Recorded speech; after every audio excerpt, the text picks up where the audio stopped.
तो जो कांग्रेस है वही बीजेपी है, जो बीजेपी है वही कांग्रेस है, तो इसलिए हमें बहुत ज्यादा फर्क नजर नहीं आता। हेलो दोस्तों, एक बार फिर से आप सभी का हार्दिक स्वागत अभिनंदन करता हूं। घोसी का चुनाव हो चुका है, नतीजे आ चुके हैं। यहां से समाजवादी पार्टी के सुधाकर सिंह जीत चुके हैं। दोस्तों, घोसी में चुनाव हुआ और यहां पर दलित वोट बैंक भी था और बसपा यहां से चुनाव नहीं लड़ रही थी। लेकिन एक चीज यहां पर देखने वाली बात यह है कि घोसी में अखिलेश यादव ने चंद्रशेखर रावण को आमंत्रित नहीं किया।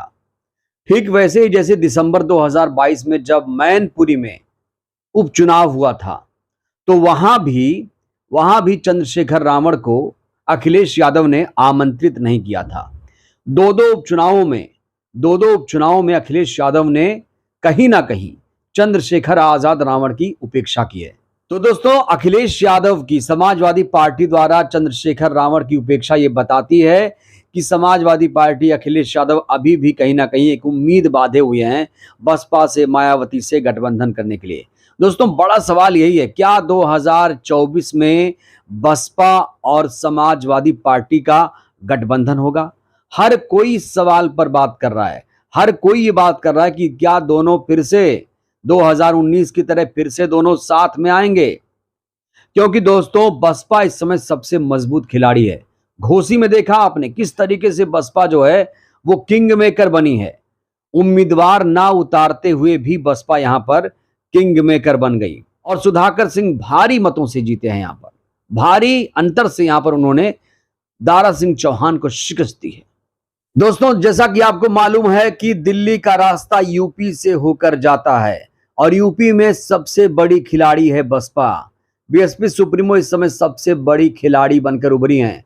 खास तौर से चाहे 2019 का चुनाव हो और 2022 का चुनाव, कुछ लोग बात करते हैं विधानसभा के चुनाव, लोकसभा के चुनाव का मिजाज अलग अलग होता है, मुद्दे अलग अलग होते हैं। आपको बात करनी चाहिए 2014 2019। अगर 2014 में 0 था, 2019 में 10 आ रहे हैं, तो क्या ये उम्मीद नहीं कर सकते कि 2019 से अगर 2024 में चुनाव हो रहा है तो बसपा का वोट बैंक यहां बढ़ेगा? एक्टिविटी ज्यादा है। आकाश आनंद जैसा एक युवा चेहरा भी बसपा को अब मिल चुका है। तो कुल मिलाकर बसपा ग्राउंड पर नजर आ रही है। इस समय वो बहुत ज्यादा एक्टिव है। बीएसपी सुप्रीमो हर एक मुद्दे पर अपनी राय बेबाकी से रख रही हैं, चाहे वो यूसीसी का मुद्दा हो, एक देश एक चुनाव का मुद्दा हो, संविधान बदलने की बात होती है तो वहां पर भी बीजेपी को लताड़ लगा देती हैं। तो ये जो बीएसपी की सक्रियता है, ये बताती है कि इस बार 2024 में वो बड़ी प्लेयर बनकर उभरेंगी। दोस्तों, बात कर लेते हैं इंडिया गठबंधन की, क्योंकि इंडिया गठबंधन में ही अखिलेश यादव हैं और उत्तर प्रदेश से आते हैं। बीएसपी सुप्रीमो इंडिया गठबंधन का हिस्सा नहीं है और इंडिया गठबंधन में इस समय 26 दल हैं। लेकिन दोस्तों, खटपट शुरू हो गई है। इंडिया गठबंधन में 26 दल तो हैं, लेकिन नाराजगी खुलकर सामने आ रही है। सीट बंटवारा अभी तक नहीं हो पा रहा है, इसको लेकर नाराजगी है। वहीं इंडिया गठबंधन के मजबूत साथी जो हैं केजरीवाल, वो भी अपना अलग अलग रूप दिखा रहे हैं। अब केजरीवाल मध्य प्रदेश में चुनाव लड़ने जा रहे हैं, उम्मीदवारों की सूची जारी कर दी है। राजस्थान में चुनाव लड़ने जा रहे हैं, छत्तीसगढ़ में चुनाव लड़ने जा रहे हैं। तो दोस्तों, ये किसी ने उम्मीद नहीं की थी। इंडिया गठबंधन के साथियों से ये उम्मीद नहीं थी कि कांग्रेस के खिलाफ ही केजरीवाल खड़े हो जाएंगे। और अलका लांबा जो कांग्रेस की नेता है, पहले वो आम आदमी पार्टी में थी, वो तो हमेशा कहती हैं केजरीवाल पर कभी विश्वास मत करना। हमेशा उनका ये बयान रहता है, स्टैंड पे कायम है वो कि केजरीवाल पर विश्वास मत करना। दोस्तों, केजरीवाल तो बात की बात है। इस बीच इंडिया गठबंधन में सिर्फ फुटबॉल इस बात का है कि प्रधानमंत्री का चेहरा कौन होगा। कभी लोग कहते हैं राहुल गांधी होंगे, कभी कहते हैं नीतीश कुमार, कभी शरद पवार, कभी ममता बनर्जी, कभी केजरीवाल और कभी कभी अखिलेश जी का नाम भी उठ जाता है कि वो प्रधानमंत्री का चेहरा होंगे।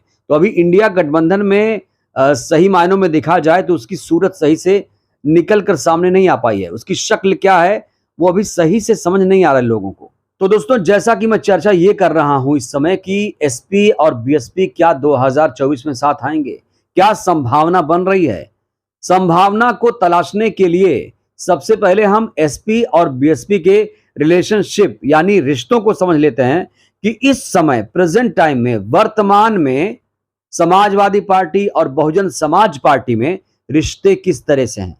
दोस्तों एक चीज आपको याद दिलाऊंगा कि अखिलेश यादव बीएसपी सुप्रीमो के बारे में खुलकर नहीं बात करते हैं, लेकिन उनके जो दो चाचा हैं राम गोपाल और शिवपाल, वो खुलकर बोल रहे हैं। अब राम गोपाल यादव से सवाल पूछा गया कि क्या आप मायावती जी के बारे में क्या कहना आपका, तो वो भड़क गए। वो कहने लगे कि मायावती जी की हमें जरूरत नहीं है। इतना कड़वा बयान दिया। इससे पहले यही राम गोपाल यादव बीजेपी की बी टीम बता रहे थे बीएसपी सुप्रीमो को। और दोस्तों शिवपाल यादव तो कई बार सीमा भी लाग चुके हैं, कई बार ऐसे ऐसे बयान दे चुके हैं बीएसपी सुप्रीमो के बारे में कि क्या कहने उसके। शिवपाल यादव अक्सर बीएसपी सुप्रीमो पर निशाना साधते हैं। अब बड़ा आरोप लगा रहे हैं कि मायावती संग साठगांठ पैक्ट चल रहा है। बीजेपी की वो बी टीम बता रहे हैं। शिवपाल यादव घोसी में थे, पत्रकारों ने सवाल पूछा तो उन्होंने जवाब देते हुए कहा कि जाकर उनसे पूछिए उन्हें किसका डर सता रहा है, ईडी या सीबीआई का।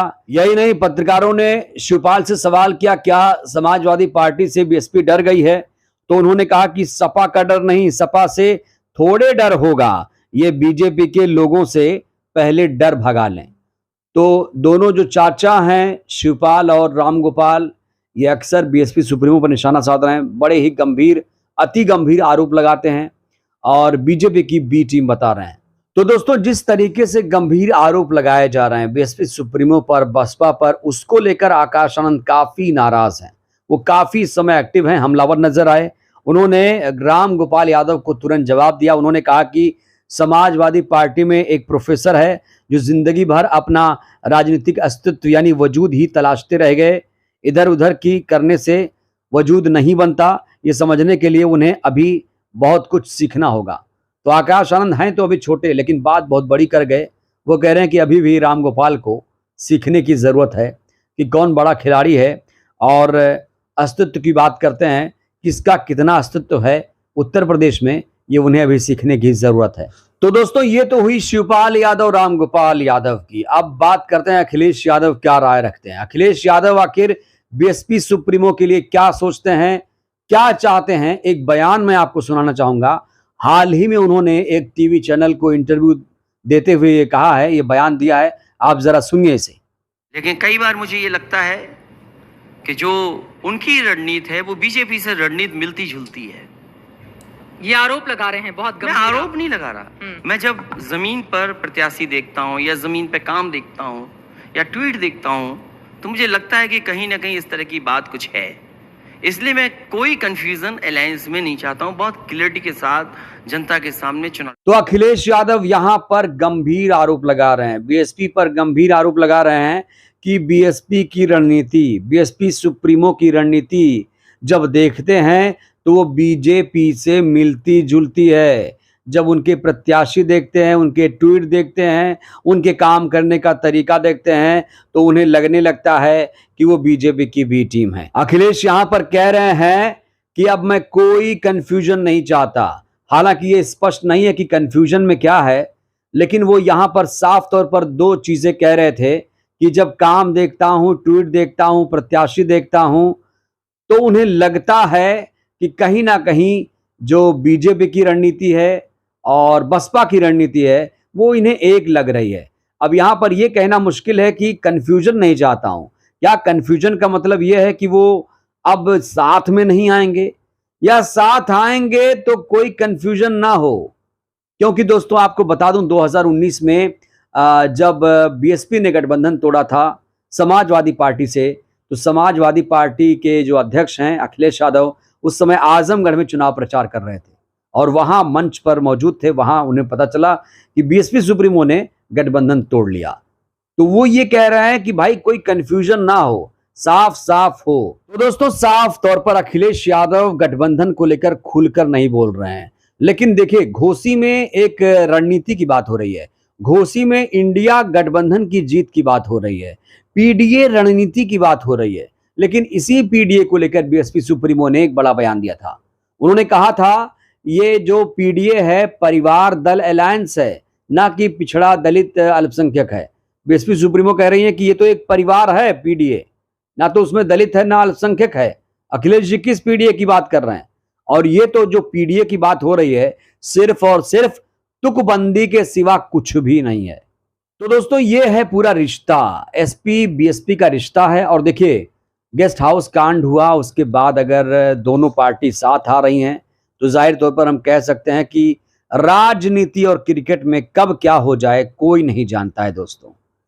राजनीति और जंग में सब कुछ जायज है।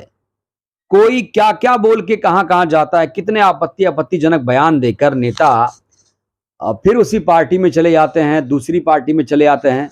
तो राजनीति में कुछ फिक्स नहीं है कि अगर आपने ये बयान दिया तो आपसे गठबंधन नहीं होगा।